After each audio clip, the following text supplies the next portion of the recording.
But இது வெறும் காமெடியான்னு கேட்டால் அதான் கிடையாது. இந்த படத்தில் ஒரு கருத்து வச்சிருக்காங்க. அப்பா இறந்து போயிடுவார். இறந்து போனதுக்கப்புறமா வைபவ் வந்து இளைய புள்ள, சுனில் வந்து மூத்த பிள்ளையா இருப்பார். வைபவ் கூட அவங்க அப்பா க்ளோஸாக இருப்பார். பட் சுனிலுக்கும் அவங்களுக்கும் பேச்சுவார்த்தை இருக்காது. ஆனால் இதில் வந்து அவங்க ஒரு சீக்வன்ஸில் ஒரு விஷயத்தை கன்வே பண்ணிட்டு அழுவாங்க.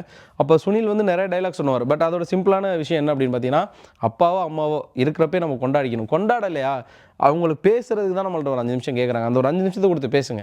ஏன் கத்துறீங்க அப்படிங்கிற மாதிரியான ஒரு விஷயங்கள். இதை மட்டும் அவங்க ரொம்ப ஒரு ஆழமான கருத்தாக ஒரு கருத்தூசியை லைட்டாக போட்டு போயிட்டாங்க. ஆனால் இந்த கருத்தூசியை தாண்டி இந்த படம் ஃபுல்லாக காமெடியான ஜானர் தான்.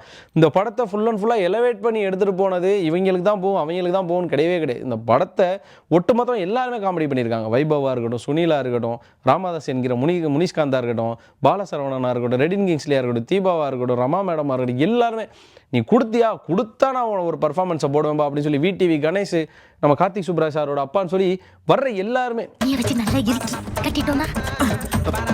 மறக்க மாட்டேங்குது. அது ஒரு வார்த்தையில் காமெடி பண்ணுவோம்ல. ஏன்னா இப்போ காமெடின்ற பேரில் நிறையா பண்ணுவாங்க, நமக்கு சிரிப்பே வராது. ஆனால் அந்த வார்த்தை காமெடி அப்படிங்கிற ஒரு விஷயத்துலலாம் பயங்கரமாக பண்ணியிருக்காங்க. இதெல்லாம் இந்த படம் பெருசுங்கிற கொஞ்சம் எலவேட் ஆனதுக்கு இன்னொரு மிக முக்கியமான ஒரு விஷயமா இருக்குது. இந்த படத்தோட பாசிட்டிவ் நெகட்டிவ் அப்படிங்கிற ஒரு விஷயத்தை ஷார்ட்டாக சொல்லிடுறேன். ஸோ பாசிட்டிவ், இந்த படத்தில் இருக்கிற கேஸ்ட் அண்ட் குரூ தான் முதல் பாசிட்டிவ். ஏன்னா படத்தில் ஒருத்தர் வந்து சிரிக்க வச்சா பரவாயில்ல, எல்லாருமே சிரிக்க வைக்கிறது.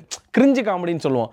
சிரிப்பே வரலடா, கிரிஞ்சு பண்ணாதீங்க, அந்த கிரிஞ்சு காமெடி இந்த படத்தில் இல்லை. முக்கியமான விஷயம், பாலசரவணன் பண்ணுற நிறைய படங்களில் நம்மளுக்கு சிரிப்பே வரல அப்படிங்கிற மாதிரிலாம் சொல்லுவோம். ஆனால் இந்த படத்தில் பாலசரவணன் பண்ணுற காமெடியெல்லாம் நல்லா சிரிப்பு வருது. இது மட்டும் இல்லாமல் முனிஷ்காந்த் வர போர்ஷன்ஸாக இருக்கட்டும், அவங்களுக்கு குறிப்பிட்ட போர்ஷன் வச்சு இந்த படத்தை நல்ல ஒரு காமெடி எலவேட் பண்ணியிருக்காங்க. இது மட்டும் இல்லாமல் இதில் இருக்கக்கூடிய தீபாவாக இருக்கட்டும், அது மட்டும் இல்லாமல் ரமா மேடமாக இருக்கட்டும், அதில் அவங்களுக்கு ஒய்ஃபாக பண்ணியிருக்கக்கூடிய ஒருத்தவங்களாக இருக்கட்டும், இதில் வர கேரக்டர் எல்லாமே ஒரு விஷயங்கள் நமக்கு சொல்கிற விஷயங்களாக இருக்கட்டும், இதெல்லாம் ட்ராவல் பண்ணி முடிச்சதுக்கப்புறமா இந்த படத்தோட கிளைமேக்ஸில் ஒரு கருத்தை சொல்லாமல் சொல்லி வைபவ் ஒரு விஷயத்தை சொல்லாமல் சொல்கிற விஷயங்களாக இருக்கட்டும், இது எல்லாமே இந்த படத்துக்கு மிக முக்கியமான ஒரு விஷயம் தான்.